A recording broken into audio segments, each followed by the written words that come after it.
Welcome back to episode 2. On this episode, we will go over Eastwatch. I am joined by Daniel and Antonio once again. What's up, bros? Antonio. Oh my god, my voice cracked. Alright, Antonio. Don't make fun of my voice.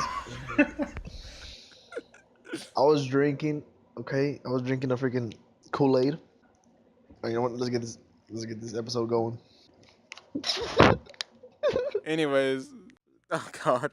Okay, starting us off. First scene when Braun and Jamie get out of the lake. Whoa, I'm gonna say they look like a baby being born. Say what? That's my first thought. But Antonio, let me see your thoughts.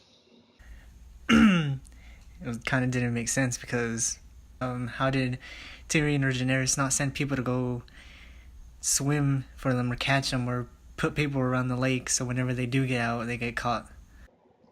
True that. But I mean, she probably thought they were dead though. I mean, Tyrion saw them jump in the lake before they got roasted alive by Drogon. Maybe Tyrion wanted them to escape.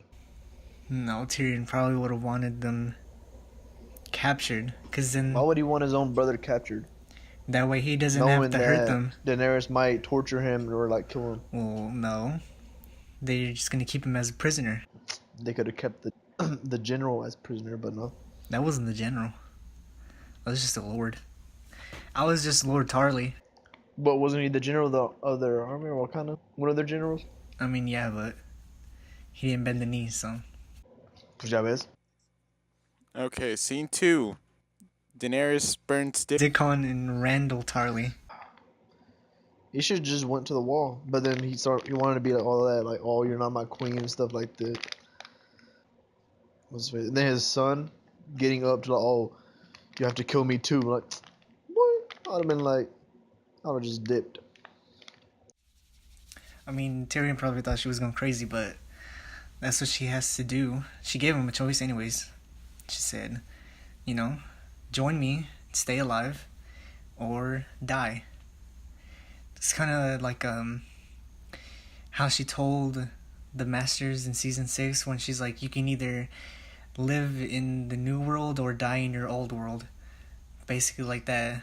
She brought the same mentality over with her, so. True. Alright, next scene. Third scene. Jamie and Cersei talk about how many men they've lost. They basically got no chance against Daenerys and her Dothraki and her 3 dragons. The money that she has from the Iron Bank, or the money that they got from the Tyrells. I mean, even if they do pay some mercenaries, I mean, it's not like they're gonna sell swords. They're probably not gonna go because they're gonna see that she has the Dothraki, 3 dragons. No, they're not gonna. No money in the world will Isn't the biggest company the Golden Company? Yeah, but I don't think they're gonna be. Then they got like 10,000. Like they're no match against 3 dragons and like 60,000 Dothraki. Right. No chance. I mean, yeah, they basically got no chance at all to win against Daenerys. Okay, so fourth scene. Jon pets Drogon. Probably the second most significant scene. They're looking at Jon pet a dragon. No one except for Daenerys has ever pet a dragon, and Drogon didn't even let Daenerys pet him. Fifth scene. Ser Jorah shows up. Bro, alright, look. I don't know about y'all, but I would love to ship Daenerys and Jorah. Just because, like, what happened, like, what was it, last season? Whenever he like did everything he could just to get back with her, back by her side. Like, it just showed like all the dedication he went through, and he even like found a cure for something uncurable in the eyes of the Maesters. That's true love Yep. for him, and like whenever she saw him again, like you could tell she was about to cry, and she was like just so happy inside. Like, even though she's losing the war, she's winning it right now because she got to see him. She's falling more in love with John. I know, like before, whenever she first saw him, what was it last season? You know, whenever she was saying goodbye, like, you could tell she cared so much and like loved him so much. You know, like she didn't want to see him die. And now you Hmm. can slowly see that she's like starting to see him more as a friend and more as a advisor. And I starting to see John, like she's starting to care for John like how she did before of Jorah. I don't know. She's changing up. She's switching up on him. Sixth scene. Bronn uses crows to travel across the wall to see where the Night King is. Well, I was gonna say, like it gave me chills when he just looked up to the crows. Like he already senses where like Bronn is, you know. Oh yeah, he already knows because of that mark that he left him in season 6. The seventh scene. Sam tries to convince all people that winter is coming. Those old people just they get on my nerves. They're too cocky. Like they're all with the head maesters, you know. Like what? Like that's how it is. Like you saw how it worked. But I mean, the head maester, I feel like he believes it, you know. But he doesn't want to show that in front of his friends and stuff, all the fellow Hmm. maesters. Like you can tell he believes it, but he also doesn't want to like, oh, I believe that. And then his friends be like, oh, really, you believe that, kid? You know? It's just annoying that they won't believe anything they're saying, especially when he's the one that's cured someone of dragon scale, even though it's never been done like that fast, whatever before. When others have died, But whatever. right? And I'm glad he left. Okay. Eighth scene. Varys and Tyrion talk about Daenerys going wild. Well, she's not going crazy, first of all. She's just. She's showing them that because she's lost those first two battles, she lost like, I don't know, like like a third of her navy, and she lost at Casterly Rock. She's just trying to, say that she's not someone you can just easily mess with. Just basically saying that they have a choice. They can either, I mean, it sounds like it's not a choice, like either go with her or you die, but it's a choice. They're talking about how she's gonna go mad, but I mean, she has to show her power. You know, she just can't be weak all the time. She can't lose all the battles, because if she loses all the battles, she's gonna lose the war. I mean, that's only the first time that she's used her dragons. Well, in Westeros. And she just used Drogon. She could have used Viserion and Rhaegal, but she decided to let them chill back at Dragonstone. Now she has control of Casterly Rock and Highgarden. And now, well, yeah, basically Highgarden and the Reach because she killed the. Well, the Tyrells are dead. And then the Lannisters on it, but she basically ran them all out with Drogon last episode, so now Highgarden is hers, and now Casterly Rock is hers. Okay, so ninth scene. Jon leaves before the army of the dead reaches the wall. He just had to make that decision, you know.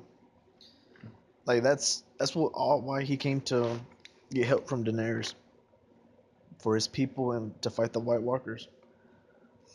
And like whenever he was saying like he has to go, like Daenerys was like, "I have not given you permission to leave." It was like, "I don't need your permission. I am a king." Like, I was shooketh. Cause I mean, he finally like he never said he was a king, you know. He never was like, "Oh, I'm a king." Cause remember what was the Lannister dad, the dad of the Lannisters, Tywin. Remember he said, He said, anyone who has to call himself a king is no true king. "Yes, that." And I mean, John never called himself a king until now. I mean, it is true. He's the king of the North. until they found out he's a Targaryen. 10th scene. Sansa listens to the other lords talk badly about Jon, and I put a comma. Arya is mad. Arya, she just got mad because she doesn't know how politics work.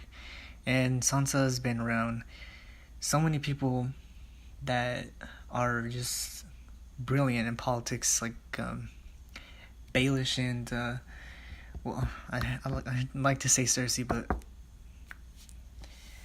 yeah. So, she just has to listen, because if she says the wrong thing, they're gonna leave. And Jon needs all of the men that he can get. So, she just has to choose her words carefully. And Arya, she's just kind of mad because Sansa kind of never liked Jon, because that whole Ned left for the war, came back with another woman's child, that whole thing. So, yeah. So, 11th scene. Tyrion and Jaime talk. I guess what Antonio was trying to say was that he never wanted to be an imp, a midget, so he didn't want to be born that way. But Jaime suddenly stops him, and they move on to another part of the conversation. So at that time, Tyrion, that's the first time he tells himself that he didn't want to be created as he is. It's the first time he's felt pity for himself. Cersei hates him. Dev also went to go find Gendry, finally, since season 4, I think. Haven't seen that man since season 4. I like how they used what people on the internet said, like been rowing ever since season 4. And like the whole like when I was watching it the whole time, I was trying to find that hammer, like see if there was a hammer. And then he was like, Sir Devils was like, "We need you," and I'm ready. Like, you don't even know what it's for. Like, I'm ready. And it was like, "Don't you need a sword?" And I know I've been crafting this or something like something about like my father like son kinda. Brings out a hammer. And what was next? I think it was a shore scene. No, yeah, like whenever we get to first see him use the hammer, he's pretty good at it. Oh my god, he's very good at it. It was a brutal scene. Y'all do know you missed Jaime and Cersei talking. Happy for her, kind of. If she actually is pregnant, or she's not using that to manipulate Jaime. She already is, but with the child, she just has him. She knows that he met with Tyrion, and she didn't care. They talk about how they should make some type of negotiation with her, only to do something that their father would do. Which I don't know if Jaime's gonna like that at all, because maybe once he sees a White Walker, he's gonna be convinced, and he's gonna be telling her to stop being, stop worrying about the throne. Once the White Walkers, cross the wall, there's not gonna be a throne for anyone to sit on. They're all gonna be dead. Okay, so next scene. Sam and Gilly talk about something important, and afterwards they leave. Yeah, Gilly pointed out that Rhaegar had a secret marriage with someone and had an annulment. So it could either be it's probably he had he had the marriage between him and Elia. No, I'm talking about Oberyn's sister, Elia Martell, you remember? He was married to her first. So he had that marriage annulled. And then he secretly married Lyanna, which makes not Tyrion. He makes Jon a legitimate child, yeah, and more of a better claim to the throne than Daenerys. But there's some people that are saying that's going to be conflicting. You know, he might want to be king of the the king of the seven kingdoms. But I just think that he just wants to be king of the north. I mean, that's all he wants to do. He just yeah he just wants to like beat the White Walkers. That's all he like wants to do. You know, he wants to protect his homeland, even though his homeland was Dorne If basically. she ever finds out, he's probably just gonna tell her, like, you can keep your seven kingdoms. I just wanna do fight the White Walkers first. Maybe rule the North. I mean, you can just keep your seven kingdoms. I don't want them. He doesn't even want to rule the North. He just like wants.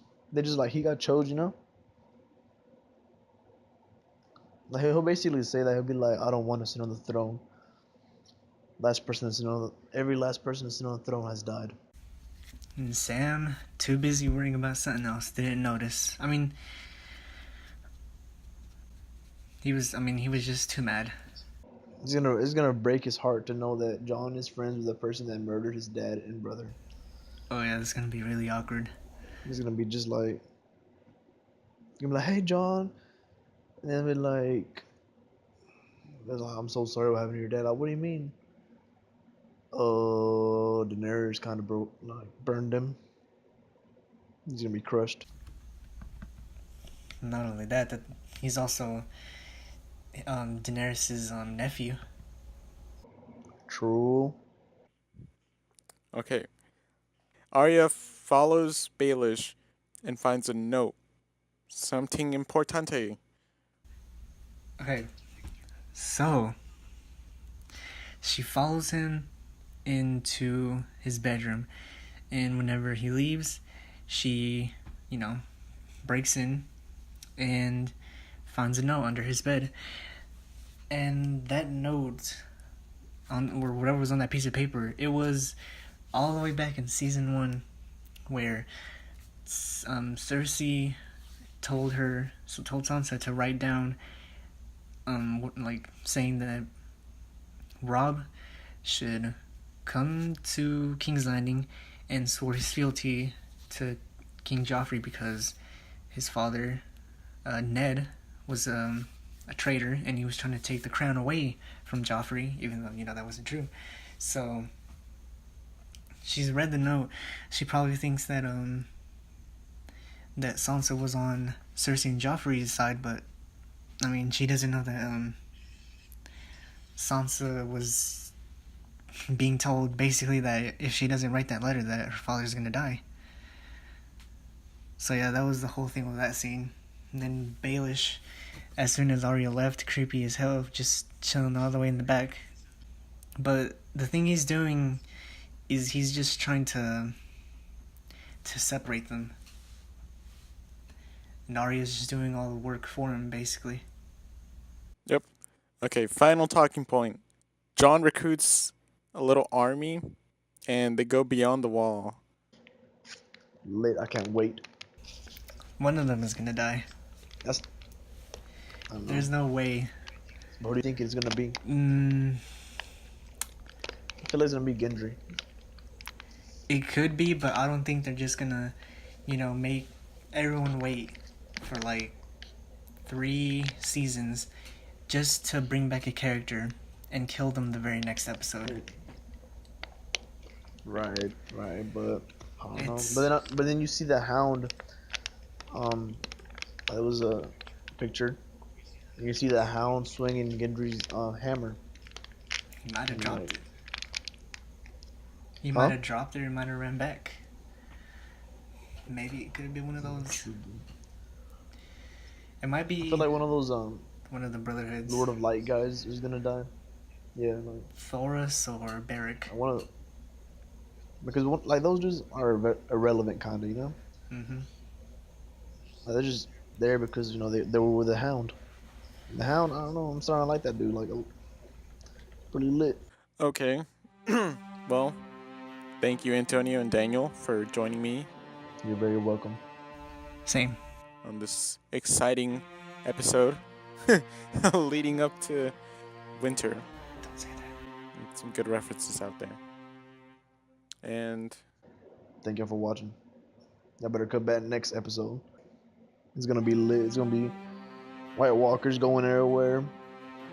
John breathing heavily. Okay. Wait, he's gonna, you know. Alright. See ya. oh, we took a dark turn.